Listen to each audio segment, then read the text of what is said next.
ಅಗಸ್ತ್ಯ, ಕಾವೇರಿ, ಏನು ಹೀಗೆ ಬ್ಯಾಗ್ ಸಮೇತ ಬಂದಿದ್ದೀರಾ? ಮಮ್ಮಿ, ನಾವು ಅರ್ಜುನ್ ಮನೆಗೆ ಹೋಗ್ತಾ ಇದ್ದೇವೆ.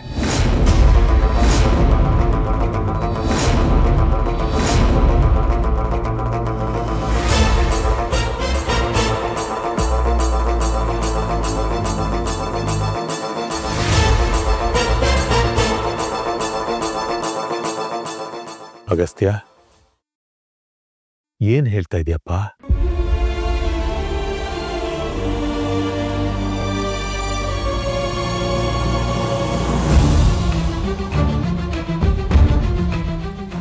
ಪೊಲೀಸವ್ರು ಕೊಟ್ಟಿದ್ದ ಚೀಟಿಯಲ್ಲಿ ಅರ್ಜುನ್ ಮನೆ ಅಡ್ರೆಸ್ ಇತ್ತು. ಅಲ್ಲಿಗೆ ನಾನಿನ್ ಕಳಿಸಿ ಹೇಗಿದೆ ಪರಿಸ್ಥಿತಿ ಅಂತ ಕೇಳಿದಾಗ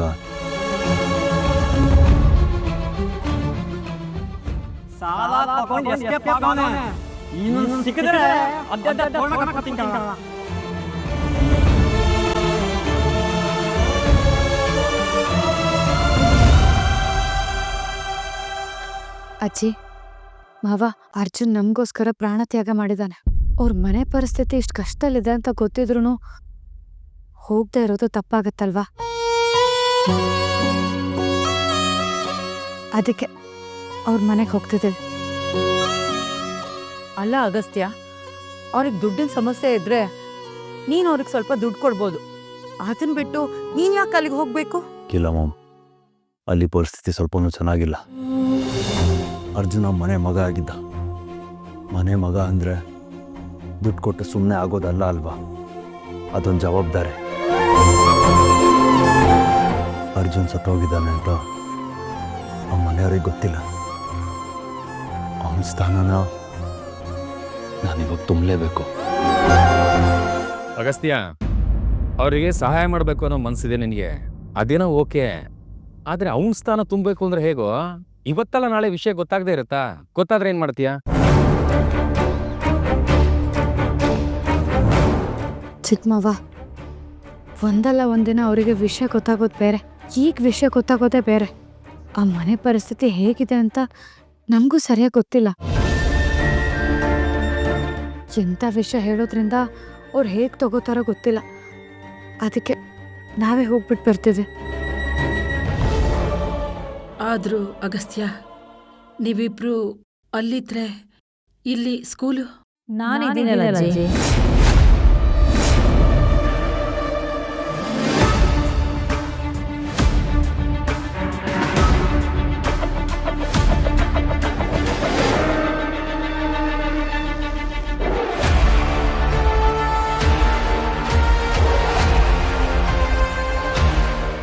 ನಾನು ಸ್ಕೂಲ್ನ ನೋಡ್ಕೋತೀನಿ. ಹೌದನಿಕಾ, ನೀನು ಸ್ಕೂಲ್ಗೆ ಹೋದರೆ ನಿನ್ನ ಮನ್ಸಿಗೆ ಸಮಾಧಾನ ಸಿಗುತ್ತೆ. ಆಯ್ತಮ್ಮ, ಹಾಗೆ ಮಾಡು. ಹೋಗ್ತೀನಿ ಅಜ್ಜಿ, ಆದರೆ ನಂದೊಂದು ಕಂಡೀಷನ್ ಇದೆ.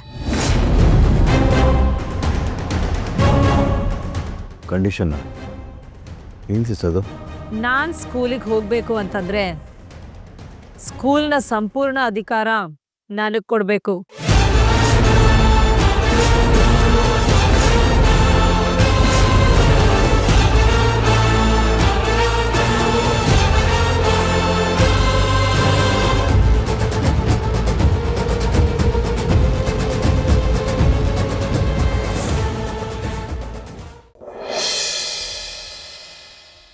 ನನಗೆ ನನ್ನ ದ್ವೇಷದ ಮುಂದೆ ಯಾರನ್ನು ಬಿಟ್ಕೊಡಕ್ ಇಷ್ಟ ಇಲ್ಲ. ನನಗೆ ನೀನ್ ಯಾರು ಅನ್ನೋದಾಲಿ, ನಿನ್ ಜೀವನದಾಗ ಏನ್ ನಡೆದದೆ ಅನ್ನೋದಾಲಿ ಬೇಕಾಗಿಲ್ಲ. ಒಂದು ಹೇಳ್ತೀನಿ, ತಿಳ್ಕೊಂಬಿಡು. ನಮ್ಮಪ್ಪ ಏನ್ ತಂಟೆಗೆ ಬಂದ್ರೆ ನಾನು ಏನ್ ಮಾಡ್ತೀನೋ ನನಗೆ ಗೊತ್ತಿಲ್ಲ. ನನ್ ಜೀವ ಕೊಟ್ಬೇಕಿರೋ ನಮ್ಮಪ್ಪ ಏನ್ ಕಾಪಾಡ್ಕತೀನಿ. ಮರುವಾದ ಇನ್ನ ನಮ್ ಸರ್ಕಾರ ನಮ್ಗೆ ವಾಪಸ್ ಇಟ್ಬಿಡು. ಇಲ್ಲ ಅಂದ್ರೆ ನಾನ್ ಮನ್ಸಾಗಿರಕ್ಕಿಲ್ಲ ಹೇಳ್ತೀವಿ. ನೋಡಿದ್ರೆ ಒಳ್ಳೆ ಹುಡ್ಕಂತರ ಕಾಣಿಸ್ತೀಯಾ? ಒಳ್ಳೇದ್ಯಾವ್ದು ಕೆಟ್ಟದ್ಯಾವ್ದು ಅಂತ ತಿಳ್ಕೊಳ್ಳೋ ತಾಳ್ಮೆ ಬೆಳೆಸ್ಕ. ನಿಮ್ಮ ಅಪ್ಪನ ಬಗ್ಗೆ ನಿಂಗಿನ್ನೂ ಗೊತ್ತಿಲ್ಲ. ಅವನೊಬ್ಬ ದೊಡ್ಡ ಕಳ್ಳ, ದರೋಡೆಕೋರ. ನಾನ್ ಹಿಡ್ಕೊಂಡಿರೋ ಸರ್ಕು ಕಳ್ಳಮಾಲು. ಈಗಿಂದೀಗ್ಲೇ ಪೊಲೀಸ್ ಅವ್ರಿಗೆ ಒಪ್ಪಿಸ್ತೀನಿ. ಅದೇನ್ ಮಾಡ್ಕೊತೀಯೋ ಮಾಡ್ಕೊ ಹೋಗಲೇ. ಬೇಡ ಬೈರಾದೇವಿ, ನಮ್ಮಪ್ಪಯ್ಯ ದೇವಸ್ಥಾನಕ್ಕೆ ಅಂತ ಕೊಡ್ತಾ ಇರೋ ಮರ ಅದು. ಅದ್ರ ಜೊತೆ ಹಿಂಗೆಲ್ಲ ಮಾಡ್ಬೇಡ, ವಾಪಸ್ ಕೊಟ್ಬಿಡು.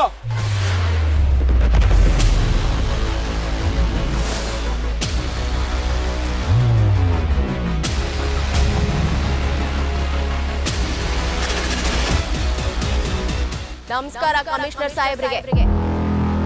ಕಳ್ತನದಲ್ಲಿ ಮರಗಳನ್ನ ಕಡಿದು ಸಾಗಿಸ್ತಿದ್ ಸರ್ಕನ ನಮ್ ಗೋಡೌನಲ್ಲಿ ಇರ್ಸಿದೀನಿ. ನೀವ್ ಈಗ್ಲೇ ಬಂದು ತಕ್ಕ ಹೋಗ್ಬೋದು. ಸದ್ಯಕ್ಕೆ ಸರ್ಕ್ ತಕೊಂಡೋಗಿ. ಏಯ್, ನೀನ್ ಏನ್ ಮಾಡ್ತದೆ ಅಂತ ನಿಂಗೆ ಗೊತ್ತಾ?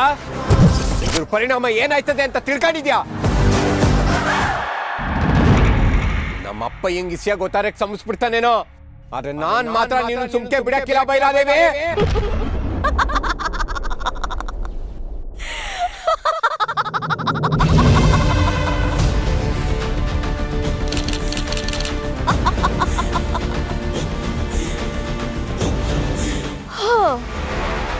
ಮುಗಿಸ್ತೀಯ ನೀನು, ನನ್ನ ಮುಗಿಸ್ತೀಯ.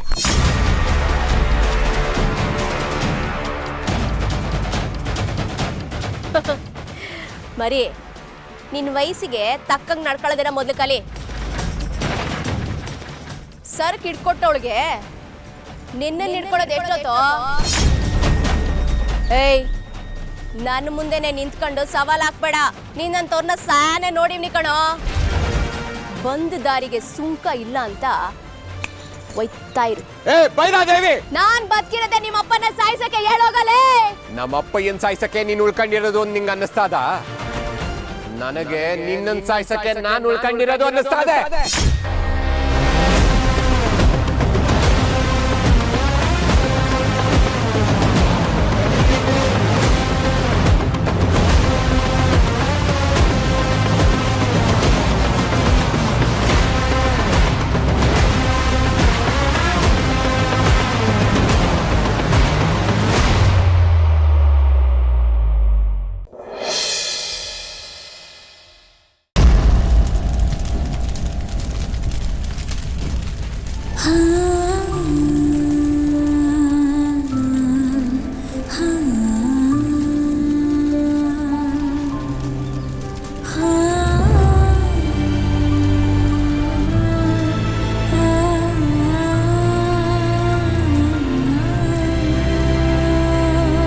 ಮಾತೆ, ಏಕಿಷ್ಟು ಅನ್ಯಮನಸ್ಕರಾಗಿ ಕುಳಿತಿದ್ದೀರಿ?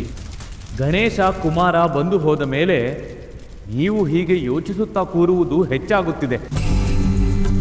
ನಿಮ್ಮ ಮನಸ್ಸು ಕೈಲಾಸದ ಕಡೆಗೆ ಎಳೆಯುತ್ತಿದೆ. ಹೌದು ಭೃಂಗಿ, ಸುಳ್ಳೇಕೆ ಹೇಳಲಿ? ಕುಮಾರನ ಕಟು ಮಾತುಗಳು, ಗಣೇಶನ ಕಣ್ಣೀರು ನನ್ನನ್ನು ಸಂಪೂರ್ಣವಾಗಿ ಕರಗಿಸಿಬಿಟ್ಟಿವೆ. ಹಾಗಾದರೆ ಇನ್ನು ಯೋಚಿಸುವುದೇನಿದೆ ಮಾತೆ? ಕೈಲಾಸ ನಿಮ್ಮ ಮನೆ, ನೀವು ಅಲ್ಲಿಗೆ ಯಾವಾಗ ಬೇಕಾದರೂ ಹೋಗಬಹುದು. ಮಾತೆ, ಜನರ ಕಷ್ಟಗಳು ಅಷ್ಟು ಬೇಗ ಪರಿಹಾರವಾಗುವುದಿಲ್ಲ. ಅನ್ನ ಛತ್ರಕ್ಕೆ 3 ಹೊತ್ತು ಬರುತ್ತಿದ್ದಾರೆ. ಇಲ್ಲಿ ಆಹಾರಕ್ಕೆ ಯಾವುದೇ ತೊಂದರೆಯಾಗದ ಹಾಗೆ ನಾವು ನೋಡಿಕೊಳ್ಳುತ್ತೇವೆ. ನೀವು ಕೈಲಾಸಕ್ಕೆ ಹೊರಡಿ. ನೀವೆಲ್ಲರೂ ಹೋಗು ಎನ್ನುತ್ತೀರಿ, ಮಕ್ಕಳು ಬಂದು ಪಾರಮ್ಮ ಎನ್ನುತ್ತಾರೆ. ಆದರೆ ಕೈಲಾಸನಾಥನಿಗೆ ಅದರೊಡತಿ ಬರಬೇಕೆನ್ನುವ ಆಸೆಯೇ ಇಲ್ಲ. ಇಷ್ಟು ಕಾಲದ ನಂತರವೂ ನನ್ನ ಸ್ವಾಮಿಯೇ ಬಾ ಪಾರ್ವತಿ ಎನ್ನದಿದ್ದರೆ ನನಗಲ್ಲಿ ಯಾವ ಬೆಲೆ ಇದೆ ಭೃಂಗಿ?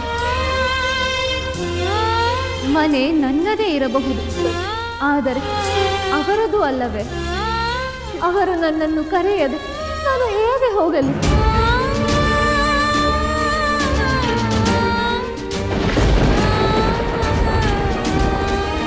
ಅನ್ನಪೂರ್ಣಾಮನಿಗೆ, ಅನ್ನಪೂರ್ಣಾಮನಿಗೆ, ಅನ್ನಪೂರ್ಣಾಮನಿಗೆ, ಅನ್ನಪೂರ್ಣಾಮನಿಗೆ, ಅನ್ನಪೂರ್ಣಾಮನಿಗೆ, ಅನ್ನಪೂರ್ಣಾಮನಿಗೆ, ಅನ್ನಪೂರ್ಣಾಮನಿಗೆ, ಅನ್ನಪೂರ್ಣಾಮನಿಗೆ, ಅನ್ನಪೂರ್ಣಾಮನಿಗೆ, ಅನ್ನಪೂರ್ಣಾಮನಿಗೆ, ಅನ್ನಪೂರ್ಣಾಮನಿಗೆ, ಅನ್ನಪೂರ್ಣಾಮನಿಗೆ.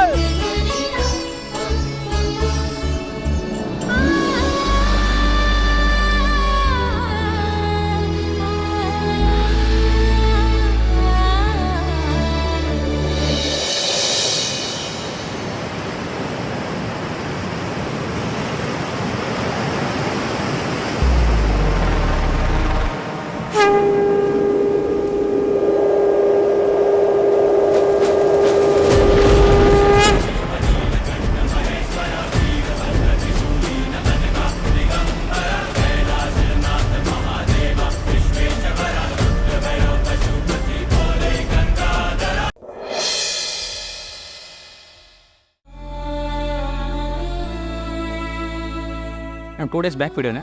ಹೌದಣ್ಣ, ಮಧ್ಯಾಹ್ನ 12:30 ಆಸುಪಾಸು.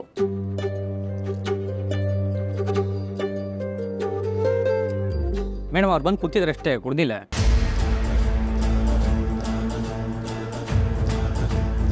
ನೀರು ಮಿಕ್ಸ್ ಮಾಡ್ತಿದ್ದಾರೆ. ಮೇಡಮ್ ಅದು ಬೇರೆ ಯಾರಿಗೋ ಕೊಟ್ಟಿದ್ದಾರೆ.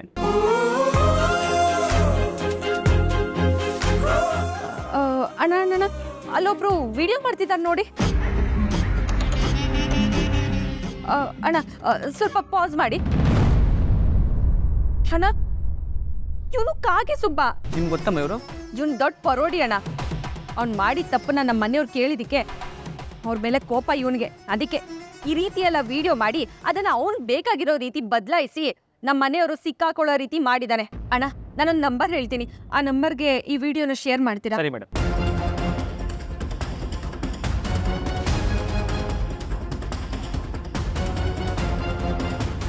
ವಿಡಿಯೋ ಕಳಿಸಿದ್ದೀನಮ್ಮ ನೀವು ಕೊಟ್ಟಿರೋ ನಂಬರ್ಗೆ. ಥ್ಯಾಂಕ್ಸ್ ಅಣ್ಣ.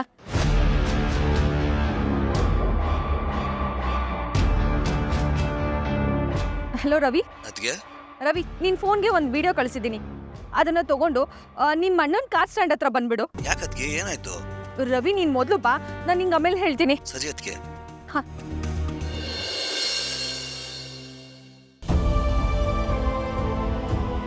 ಫೈನ್ ಕಟ್ತೀನಿ ಅಂದ್ರೆ ಬಿಡಲಿಲ್ಲ. ಕಾಲಕ್ಕೆ ಬೀಳೋದನ್ನು ಬಾಗಿ ಕಂಡ್ರು ಕೋರ್ಟ್ಗೆ ಹೋಗಿ ಕಾರ್ ತಗೊಂತಂದ್ಬಿಟ್ರು. ಏನೋ ಮಾಡೋದು ನಾನು? ಅಷ್ಟು ದಿನ ಕಾರಲ್ಲೇ ಇದ್ರೆ ಕಾರ್ಗೆ ಏನಾಗೋಗುತ್ತೋ ಅಂತ ಭಯ ಆಗೋಕೆ ಶುರು ಆಗೋಗಿದೆ ಕಂಡ್ರು. ಸ್ಟೇಷನಲ್ಲೇ ಇದ್ರೆ ಏನು ತೊಂದರೆ ಆಗುತ್ತೋ? ಹೋದ್ ಸರಿ ನೋಡಿಲ್ವೇನೋ, ಇಂಜಿನ್ನೇ ಹೊಡೆದಾಕ್ಬಿಟ್ಟಿದ್ರು. ಈ ಸತಿ ಅದೇನು ಹೊಡೆದಾಕ್ತಾರೋ ಏನೋ. ಅದೊಂದು ಅವ್ರು ಹೇಳ್ದಂಗೆಲ್ಲ ಕೇಳಬೇಕು ಗುರು. ಟೀ ತೊಗೊಂಬಂದ್ರೆ ತೊಗೊಂಬರ್ಬೇಕು, ಅದು ತೊಗೊಂಬಂದ್ರೆ ತೊಗೊಂಬರ್ಬೇಕು, ಅದನ್ನ ಅಲ್ಲಿ ಇಡು ಅಂದ್ರೆ ಇಡಬೇಕು. ಹಿಂಗೆ ಆಡ್ತಾರೆ ಗೊತ್ತೇನೋ.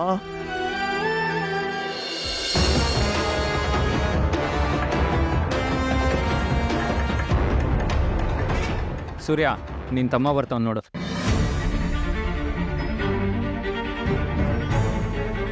ಏಯ್, ಯಾಕಪ್ಪ ಅಡ್ಡಕ್ಕೆಲ್ಲ ಬರ್ತೀಯ ನೀನು? ಅದು ಕೆಲ್ಸಗಳಲ್ಲಿ ಯಾಕೋ ಬಿಟ್ಟು ಬಂದೆ? ಕೆಲ್ಸಕ್ಕೆ ಹೋಗಿದ್ದೆ, ಆದ್ರೆ ಅದಕ್ಕೆ ಫೋನ್ ಮಾಡಿ ಇಲ್ಲಿ ಬರಕ್ಕೆ ಹೇಳಿದ್ರು. ಓ, ಆ ಪೌಡ್ರ್ ಒಂದು ಇನ್ನೇನಂತೆ ಗೋಳು? ರೋಹಿಣಿ ಅದ್ಗೆ ಅಲ್ವೋ, ಮೀನಾ ಅದ್ಗೆ.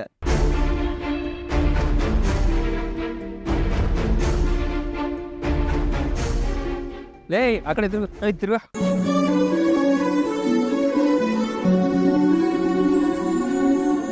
ಏನಿನ ಯಾಕೆ ಹೇಳ್ತಾ ಇದೆಯಾ? ಏನೈತೆ? ನನ್ನನ್ನ ಕ್ಷಮಿಸ್ಬಿಡಿ. ನಿಮ್ಮನ್ನ ಅರ್ಥ ಮಾಡ್ಕೊಳ್ದೆ ಏನೇನೋ ಮಾತಾಡ್ಬಿಟ್ಟೆ. ಯಾವ ವಿಷಯದ ಬಗ್ಗೆ ಹೇಳ್ತಾ ಇದೆಯಮ್ಮ? ನೀವು ಕುಡ್ದಿಲ್ಲ ಅಂತ ಎಷ್ಟೇ ಹೇಳಿದ್ರು ನಾನ್ ನಿಮ್ಮನ್ನ ನಂಬಲಿಲ್ಲ. ತಪ್ಪು ಮಾಡ್ಬಿಟ್ಟೆ ರೀ. ಸಾರಿ ಸೂರ್ಯ, ನಾನು ನಿನ್ನ ನಂಬಲಿಲ್ಲ ಕಣೋ. ಅದೇನದು? ನಾನು ಹೇಳಿದಾಗ ನಮ್ದೇ ಇದ್ದವ್ರು ಇವಾಗ ನಂಬಿಟ್ಟಿರೋದು? ಸೂರ್ಯ ಕುಡ್ದಿಲ್ಲ ಅನ್ನೋದನ್ನ ಅದಕ್ಕೆ ಪ್ರೂವ್ ಮಾಡಿದ್ದಾರೆ. ಆ ಬಾರ್ಗೆ ಹೋಗಿ ಅಲ್ಲಿನ CCTV ಫುಟೇಜ್ ನನಗೆ ಕಳಿಸಿದ್ದಾರೆ.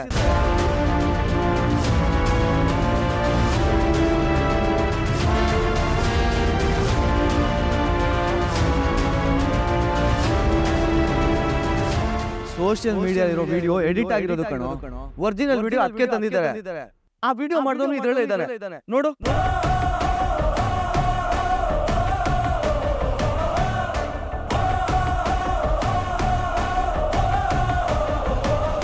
ಲೋ, ಕಾಗೆ ಸುಬ್ಬು ಕಣ.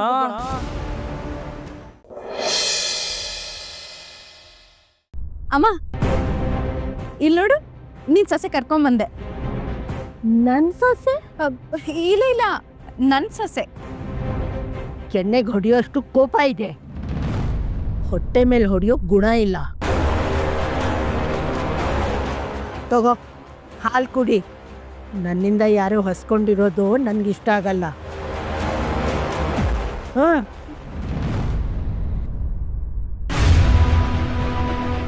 ಅಜ್ಜಿ ತುಂಬಾ ಥ್ಯಾಂಕ್ಸ್ ಅಜ್ಜಿ. ಮನ್ಸಲ್ಲೇ ಇಷ್ಟು ಪ್ರೀತಿ ಗೀತಿ ಏನಿಲ್ಲ. ವಯಸ್ಸಾಗಿದೆ, ಪುಣ್ಯ ಸಂಪಾದನೆ ಮಾಡೋ ಆಸೆ ಇದೆಯೋ ಇಲ್ವೋ? ಪಾಪ ಮಾಡೋಕ್ಕೆ ಭಯ ಆಗತ್ತೆ. ಅದು ಪಾಪದವ್ರ ಹತ್ರನೇ ಪಾಲ್ ತಗೊಳ್ಳೋದು ಇನ್ನೂ ಕಷ್ಟ. ಅಮ್ಮ ಯಾಕೆ ಹೀಗೆಲ್ಲ ಮಾತಾಡ್ತೀಯ? ಪಾಪ ಭೂಮಿ ಅಜ್ಜಿ ಹಾಲು ಕೊಡ್ತಾ ಇದ್ದಾರೆ ಅಂತ ಖುಷಿಯಾಗಿ ಬಂದ್ಲು. ನೀನ್ ನೋಡಿದ್ರೆ ಇವಳನ್ನ ಹೀಯಾಳಿಸ್ತಾ ಇದೆಯಲ್ಲಮ್ಮ. ನನ್ ಮಾಡಕ್ ಬೇರೆ ಕೆಲಸ ಇಲ್ವಾ? ಮುಗೀತು ನಾನು ಕರೆದ ಕೆಲಸ. ಅತ್ತೆ ನಾನು ರೂಮಲ್ಲೇ ಕುಡಿತೀನಿ. ಸರಿ ನಾವು ಹೋಗು.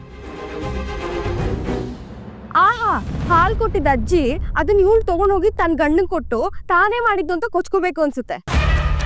ಅಂಜು, ಯಾಕ ಆ ರೀತಿ ಹೇಳ್ತೀಯ?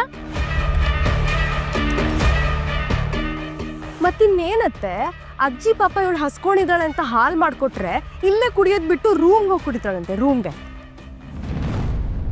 ಸರಿ ಆಯ್ತು, ನಾನು ಇಲ್ಲೇ ಈ ಹಾಲನ್ನ ಕುಡಿದ್ಬಿಟ್ಟು ಹೋಗ್ತೀನಿ.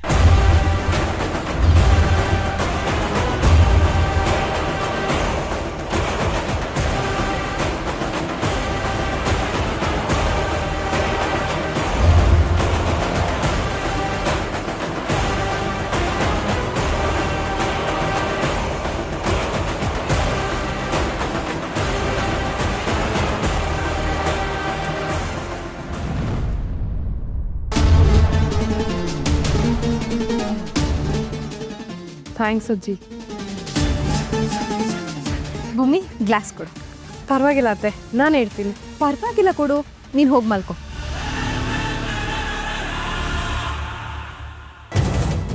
ಅಮ್ಮ, ಇವತ್ತು ನೀನೇ ನಿನ್ನ ಕೈಯಾರೆ ಭೂಮಿಗೆ ಹಾಲು ಮಾಡಿಕೊಟ್ಟಿದ್ದು ನಂಗೆ ತುಂಬ ಸಂತೋಷ ಆಯಿತು. ಥ್ಯಾಂಕ್ಸ್ ಅಮ್ಮ.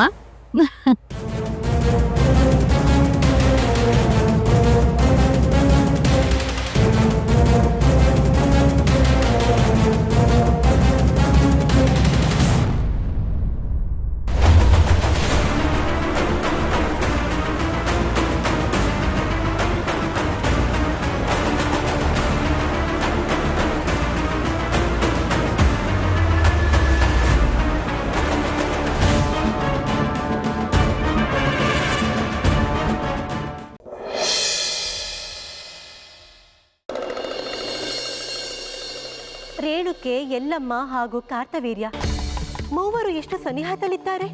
ಇದ್ದರೆ ಸಮಸ್ಯೆ ಏನು ದೇವಿ? ನಿನ್ನ ಆತಂಕವೇನೆಂದು ನನಗೆ ಅರ್ಥವಾಗುತ್ತಿಲ್ಲ. ಇದು ನಿಮಗೆ ಅರ್ಥವಾಗುತ್ತಿಲ್ಲ ಎಂದರೆ ಹೇಗೆ ಸ್ವಾಮಿ? ಇದನ್ನು ನಾನು ನಂಬಬೇಕೆ? ನಂಬಲೇಬೇಕು ದೇವಿ, ಏಕೆಂದರೆ ಅದೇ ಸತ್ಯ.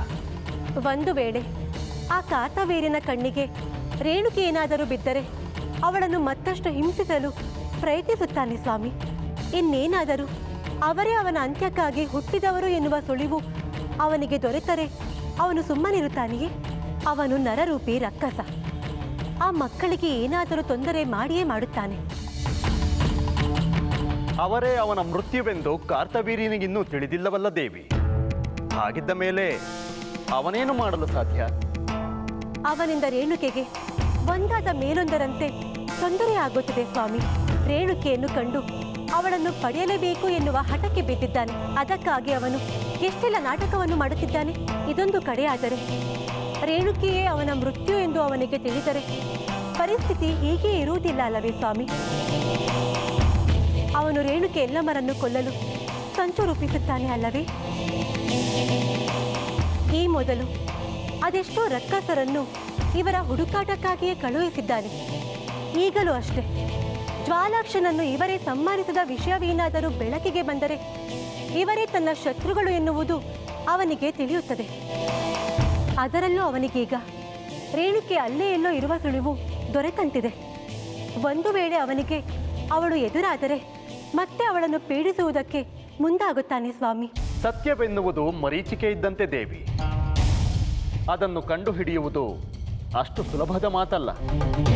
ಕಾರ್ತವೀರ್ಯ ಚಕ್ರವರ್ತಿಯೇ ಇರಬಹುದು, ಬಲಶಾಲಿಯೇ ಇರಬಹುದು. ಆದರೆ ಸತ್ಯವನ್ನು ಹುಡುಕಲು ಕೇವಲ ದೈಹಿಕ ಬಲವೇ ಸಾಲುವುದಿಲ್ಲ, ಮಾನಸಿಕ ಬಲವೂ ಬೇಕು. ಅದು ಅವನಲ್ಲಿ ತುಸು ಕಡಿಮೆಯೇ ಇದೆ. ಅಷ್ಟಿದ್ದರೆ ಇಷ್ಟರಲ್ಲಿಯೇ ಅವನು ತನ್ನ ನಾಶಕ್ಕೆ ಕಾರಣರಾಗುವವರನ್ನು ಹುಡುಕಬಹುದಿತ್ತು. ಆದರೆ ಇನ್ನೂ ಸಹ ಅದು ಅವನಿಂದ ಸಾಧ್ಯವಾಗಲಿಲ್ಲ. ಎಲ್ಲದಕ್ಕೂ ಕಾಲ ಕೂಡಿ ಬರಬೇಕು ದೇವಿ. ಆಗಲೇ ಅವನಿಗೆ ಸತ್ಯದ ದರ್ಶನವಾಗುವುದು. ಅಲ್ಲಿಯವರೆಗೂ ಅವನೆಷ್ಟೇ ಪ್ರಯತ್ನ ಪಟ್ಟರೂ ಅದರಿಂದ ಯಾವ ಫಲವೂ ದೊರೆಯುವುದಿಲ್ಲ.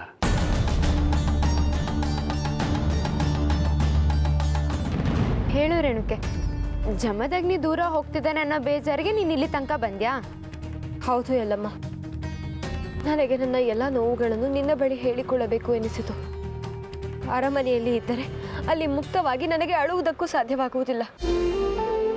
ಹಾಂ, ಇನ್ನೊಂದು ಮುಖ್ಯವಾದ ವಿಷಯ ಎಲ್ಲಮ್ಮ.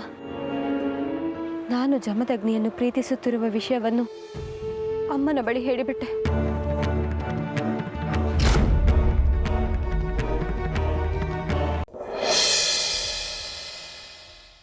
ನಿಮ್ಮ ಗುರುಗಳ ಸತ್ಯಾಸತ್ಯತೆ ಬಗ್ಗೆ ಆಮೇಲೆ ಹೇಳ್ತೀನಿ.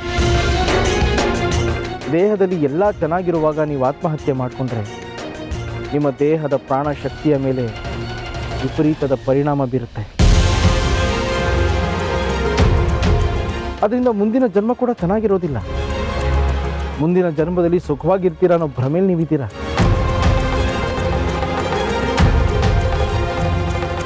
ಆದರೆ ನಿಮ್ಮ ಕರ್ಮಗಳನ್ನು ಈ ಜನ್ಮದಲ್ಲಿ ಕಳ್ಕೊಳ್ಳದೆ ಹೋದಾಗ ಅದು ವಿಪರೀತ ಪರಿಣಾಮವನ್ನು ಮುಂದಿನ ಜನ್ಮದಲ್ಲಿ ಮಾಡುತ್ತೆ.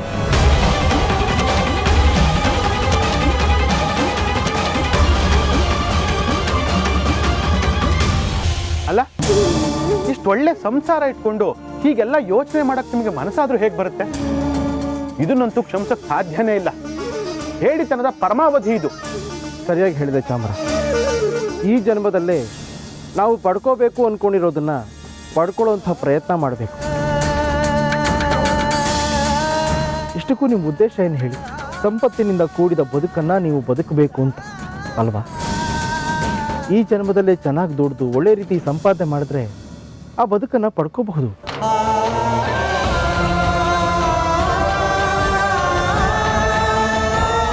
ರಾಜನ ಜೀವನ ಚೆನ್ನಾಗಿರುತ್ತೆ ಅಂತ ನಿಮ್ಗನ್ಸುತ್ತೆ, ಆದರೆ ಅವನಿಗಿರೋ ಒತ್ತಡ ಅವನಿಗಷ್ಟೇ ಗೊತ್ತಿರುತ್ತೆ.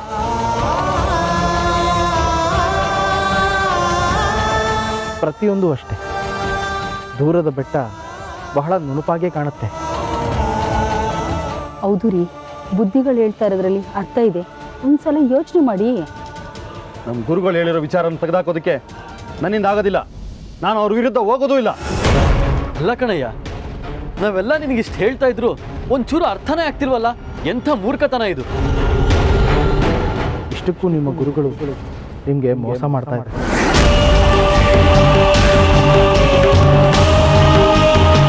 ಹಾಗಾಗೋಕೆ ಸಾಧ್ಯನೇ ಇಲ್ಲ.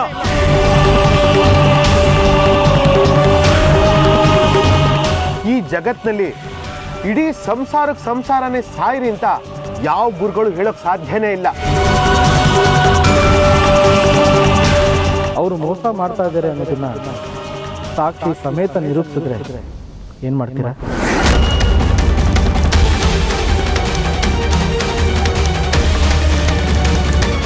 ನೀವು ಹಾಗೇನಾದ್ರೂ ಮಾಡಿದ್ರೆ ನಾವು ಯಾರೂ ಸಾಯೋದಿಲ್ಲ.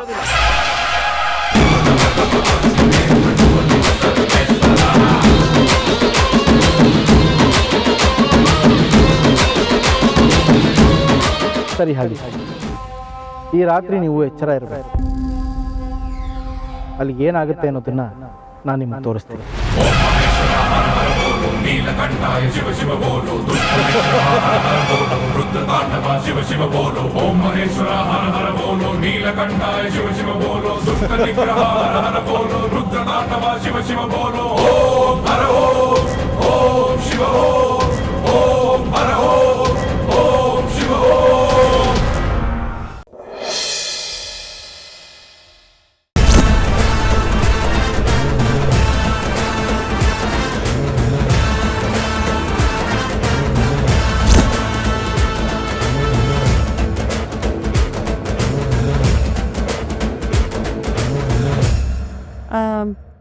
ವೇದ, ಸೌಂದು, ವೇದ, ಬಾಗಿಲು ತೆಗೀರೆ. ವೇದ, ಯಾರು ಬಂದಿದ್ದಾರೆ ನೋಡು. ವಿಶ್ವ ಅವರು ಅವ್ರ ಅಮ್ಮ ತಂಗಿ ಕರ್ಕೊಂಡು ಬಂದಿದ್ದಾರೆ. ಮಗು ನೋಡ್ಬೇಕಂತ ಕಣೆ, ಬಾಗಿಲು ತೆಗೀರೆ. ಸೌಂದು ಬೇಕಣ್ಣ, ಅವ್ರು ಬರ್ತಾರಂತ ಇನ್ಫಾರ್ಮ್ ಮಾಡ್ಬೇಕಿತ್ತಾನೆ. ಹೌದೌದು, ನೀನು ಬಂದಿರೋ ವಿಷಯ ನಂಗೆ ಗೊತ್ತಿರಲಿಲ್ಲ. ನೀನು ಅವ್ರು ಬರೋ ವಿಷಯ ಹೇಗೆ ಗೊತ್ತಾಗ್ಬೇಕು ನನಗೆ? ವೇದ,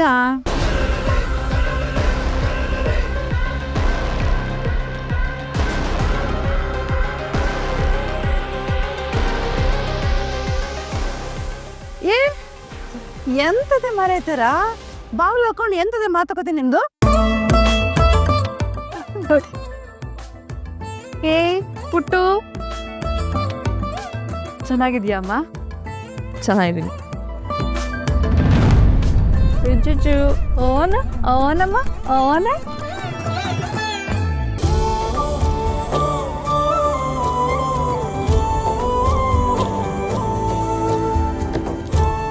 ವಿಶ್ವ ಅಮ್ಮ.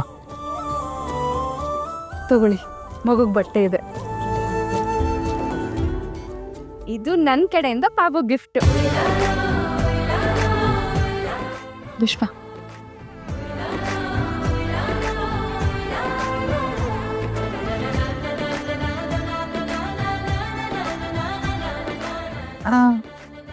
ಶಕುಂತಲ ಅವರೇ, ಇದೆಲ್ಲ ಯಾಕೆ? ಇರ್ಲಿ ಬಿಡಿ, ಇದು ನಮ್ಮ ಸಂತೋಷಕ್ಕೆ.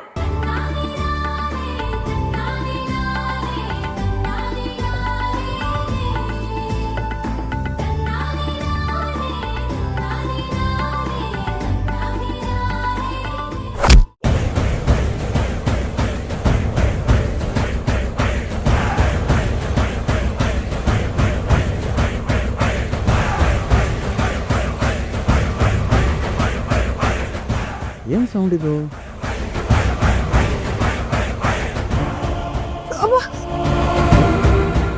ಏನಾಯ್ತು? ನೋಡ್ಸ್ಕೊಂಡ್ಬಿಟ್ಟೆ ಅಮ್ಮ. ವೇದವ್ರೆ ಏನಾಯ್ತು? ಸರ್ ಏನಿಲ್ಲ ಬಿಡಿ. ವೇದವ್ರೆ, ನಾನು ಅವಾಗಿಂದ ನಿಮ್ಮನ್ನು ಅಬ್ಸರ್ವ್ ಮಾಡ್ತಾನೆ ಇದ್ದೀನಿ. ಟೆನ್ಷನ್ ಇರೋ ಆಗಿದೆ. ಏನಾಯ್ತು? ಇಲ್ಲ ಸರ್. ವೇದವ್ರೆ ಸುಳ್ಳು ಹೇಳಿಬಿಡಿ. ನಾನು ಅವಾಗಿಂದ ಅಬ್ಸರ್ವ್ ಮಾಡ್ತಾನೆ ಇದ್ದೀನಿ. ನೀವು ಟೆನ್ಷನ್ ಇದ್ದೀರಾ? ಏನು ಹೇಳಿ? ಅಯ್ಯೋ ಇಲ್ಲ, ಹೇಳ್ತಿದ್ದೀನಲ್ಲ, ಅದ್ರಲ್ಲಿ ಏನೂ ಇಲ್ಲ ಬಿಡಿ. ಅಮ್ಮ ಹೊರಡೋಣ.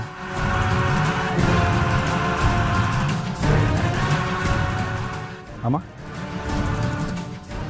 ಏನಾಯಿತು? ಏನು ಯೋಚನೆ ಮಾಡ್ತಿದ್ಯಾ? ಏನಿಲ್ಲ ಕಣೋ, ಮಗುನ ನೋಡ್ತಾ ಇದ್ದೆ. ಸರಿ, ಡ್ಯೂಟಿಗೆ ಲೇಟ್ ಆಯಿತು, ನಾನು ಹೊರಡಬೇಕು. ಹೊರಣ? ಹಾಂ. ವೇದವ್ರೆ ಬನ್ನಿ, ನಾನು ನಿಮ್ಮನ್ನು ಡ್ರಾಪ್ ಮಾಡ್ತೀನಿ. ಅಯ್ಯೋ ಸರ್, ಕೆಲಸ ಇರುತ್ತೆ, ಬೇಡ ಬೇಡ. ಏನು ಪರವಾಗಿಲ್ಲ, ಆನ್ ದಿ ವೇ ಹೋಗ್ತಾ ನಿಮ್ಮನ್ನ ಹಾಗೆ ಡ್ರಾಪ್ ಮಾಡಿ ಹೋಗ್ತೀನಿ. ಬನ್ನಿ. ಸರ್ ಪರವಾಗಿಲ್ಲ, ಬೇಡ ಸರ್, ಸುಮ್ಮನೆ ತೊಂದರೆ. ವೇದ ಪಾಪ ಕರೀತಿದ್ದಾರೆ, ಹೋಗೆ. ಅಮ್ಮ ಹೇಳ್ತಿದ್ದಾರಲ್ಲ, ಬನ್ನಿ. ಸರಿ ಸರಿ ಸರ್, ಹೋಗಿರ್ತೀರ, 2 minutes ಬರ್ತೆ. ಸರಿ ಆಯ್ತು, ನಾನು ಕಾರ್ ಹತ್ರ ವೆಯ್ಟ್ ಮಾಡ್ತಿರ್ತೀನಿ, ಬನ್ನಿ.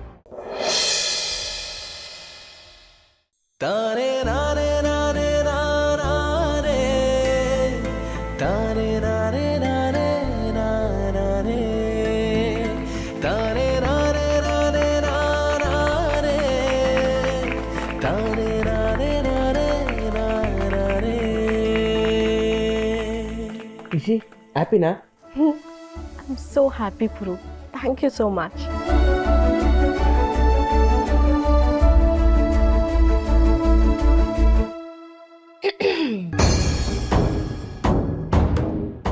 ಆದ್ಯ ನಮ್ಮ ಮುಂದೆ ಶೋ ಆಫ್ ಮಾಡೋಕ್ಕೆ ಟ್ರೈ ಮಾಡ್ತಾ ಇದ್ದಾಳೆ. ಅಟ್ಲೀಸ್ಟ್ ನಮಗೆ ಹೊಟ್ಟೆ ಹೊಡೆದಿರಂಗೆ ಆ್ಯಕ್ಟ್ ಆದರೂ ಮಾಡೋಣ ಅವಳ ಮುಂದೆ, ಖುಷಿ ಪಡಲಿ.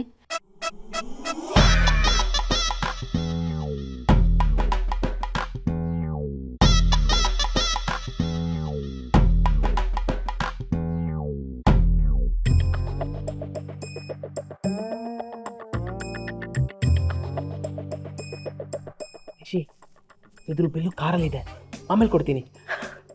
ಓಕೆ ಪುರೋಹಿತ್ರೆ, ಮದುವೆ ಡೇಟ್ ಅಂತ ಹೇಳಿ ಅರೇಂಜ್ ಮಾಡ್ಕೊಳ್ಳೋಣ. ಆಯ್ತು ಯಜಮಾನ್ರೆ.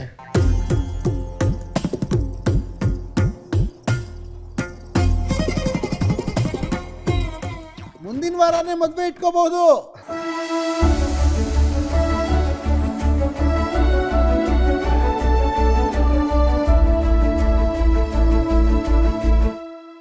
ಬೀಗ್ರೆ, ಮದ್ವೆನ ದೇವಸ್ಥಾನದಲ್ಲಿ ಮಾಡೋಣ ಅನ್ಕೊಂಡಿದೀವಿ.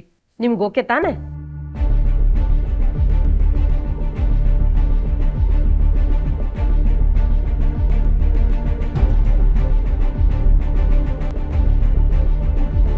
ಖಂಡಿತ ಓಕೆ ಇಲ್ಲ ಆಂಟಿ.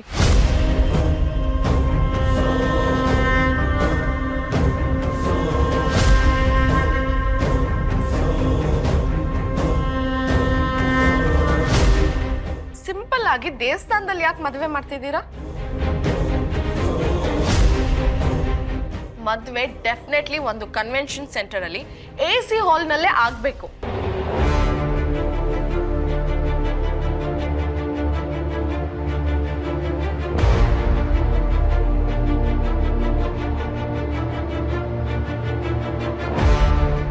ನಿಶಿ ಅವ್ರೇನೋ ಹೇಳ್ತಿದ್ದಾರೆ, ಮೊದಲು ಅದನ್ನು ಕೇಳು. ಯಾರು ಏನೇ ಹೇಳಿದ್ರು ನಾನು ಒಪ್ಪಲ್ಲ ಅಪ್ಪ. ಮದುವೆ ಗ್ರ್ಯಾಂಡ್ ಆಗಿ ಆಗ್ಲೇಬೇಕು. ನೋಡಮ್ಮ, ಮದುವೆ ಆದ್ಮೇಲೆ ನೀನ್ ಹೇಳ್ದಂಗೆ ಗ್ರ್ಯಾಂಡ್ ಆಗಿ ರಿಸೆಪ್ಷನ್ ಮಾಡ್ಬೇಕು ಅಂತ ನಾವೆಲ್ಲ ಅನ್ಕೊಂಡಿದೀವಿ. ಇದ್ರ ಬಗ್ಗೆ ನೀನೇನ್ ಯೋಚನೆ ಮಾಡ್ಬೇಡ. ಮತ್ತೆ ಮದ್ವೆ ಏನು ಗ್ರ್ಯಾಂಡ್ ಆಗಿ ಆಗ್ತಿಲ್ಲ, ಅದ್ ಮಾತ್ರ ಯಾಕೆ ದೇವಸ್ಥಾನದಲ್ಲೇ ಆಗ್ಬೇಕು? ನಿಶಿ ಅವ್ರೇನೋ ಅಂದ್ಕೊಂಡು ಬಂದಿದ್ದಾರೆ, ಮೊದಲು ಅದನ್ನು ಕೇಳಿಸ್ಕೊ. ನೀನೇ ಬಾಯಿಗೆ ಬಂದಾಗ ಮಾತಾಡ್ತಾ ಇದ್ರೆ. ಬೀಗ್ರೆ, ಮಗಳು ಏನೋ ಆಸೆ ಪಟ್ಟಿದ್ದಾಳೆ, ಮಾತಾಡಲಿ ಬಿಡಿ. ನಮಗೂ ದೇವಸ್ಥಾನದಲ್ಲಿ ಮಾಡಬೇಕು ಅಂತಿಲ್ಲ, ಇದೆಲ್ಲ ಒಂದು ಆಕಸ್ಮಿಕ ಅಷ್ಟೇ.